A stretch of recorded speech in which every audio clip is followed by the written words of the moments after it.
हमारे नेता ने एक नारा दिया था कि मैं उस घर में दिया जलाने चला हूं जहां सदियों से अंधेरा है। तो हम लोग उसी नारे को लेके आगे। काफी दुर्भाग्य की बात है कि जिस सरकार को इतनी प्रचंड बहुमत मिली, उस सरकार के बनने के चंद दिन बाद ही ऐसी खबर अगर सामने आ रही है तो ये बहुत निंदनीय है। अगर बिहार में ऐसा माहौल बन रहा है तो इस पे तो सबको एक बार विचार विमर्श करना चाहिए और हम सभी को, पक्ष हो विपक्ष हो, अभी सरकार तुरंत बनी है तो बहुत ज्यादा भी आलोचना में घुसना तुरंत सही नहीं रहेगा। नमस्कार, आप देख रहे हैं मंथन टुडे न्यूज और आपके साथ मैं हूं निधि सिंह।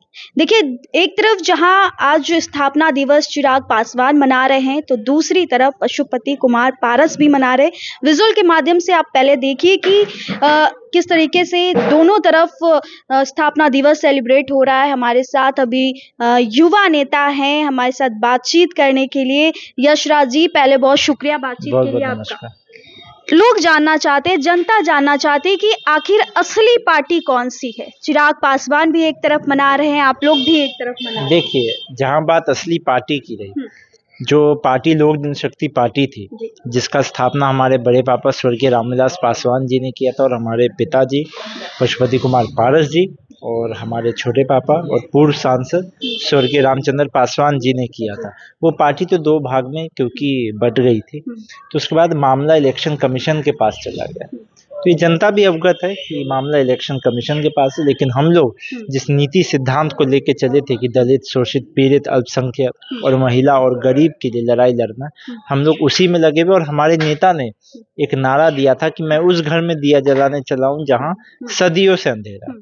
तो हम लोग उसी नारे को लेके आगे बढ़े। दलित की बात की जाए तो आप लोग अक्सर दलितों की आवाज सुनते हैं, दलित की जो भी समस्या उसे दूर करते हैं। अभी हजारों दलितों के घर उजड़ रहे हैं, बुलडोजर चल रहे हैं, नई सरकार के गठन हुए हैं। इस नए सरकार के गठन ने मंत्रियों ने अपने अपने विभाग को अच्छे से देख रहे हैं।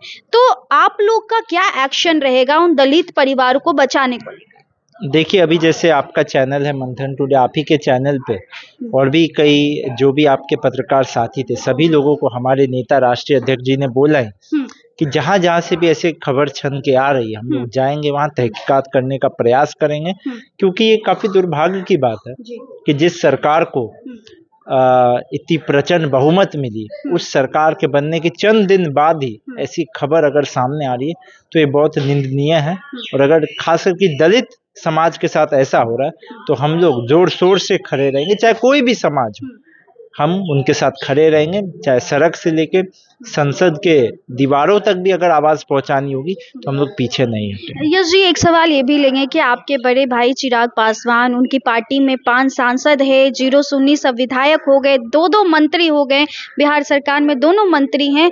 तो अभी तक उन्होंने भी अभी तक उन जगह पे जाकर निरीक्षण नहीं किया, क्योंकि बिहारी फर्स्ट की बात कहते हैं और दलित समाज से वो भी आते हैं और कहते हैं कि हम दलितों के लिए काम करते हैं, सर्वप्रथम हमारा कार्य वही होता है। तो ऐसे में आप क्या लगते हैं? देखिए, अब जैसा हमने पहले ही बोला कि अब जैसे उनकी पार्टी भी गठबंधन का हिस्सा थी, तो उनकी पार्टी को भी अच्छा परिणाम मिला, काफी अच्छे संख्या में जीत के आए और पूरे गठबंधन को। लेकिन अब ये सोचने वाली बात है कि इतने अच्छे जीत के बाद ही अगर बिहार में ऐसा माहौल बन रहा है तो इस पे तो सबको एक बार विचार विमर्श करना चाहिए और हम सभी को, पक्ष हो विपक्ष हो, अभी सरकार तुरंत बनी है तो बहुत ज्यादा भी आलोचना में घुसना तुरंत सही नहीं रहेगा। लेकिन ये उनका दायित्व तो बनता ही है जो लोग सरकार में, कि इसको सही से दें।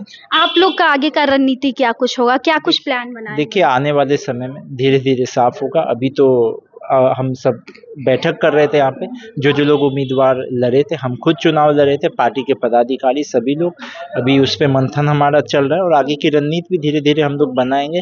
पहले भी, अभी भी और हमेशा जनता के बीच तो खड़े रहेंगे, इसके लिए हम लोग संकल्पित ही हैं।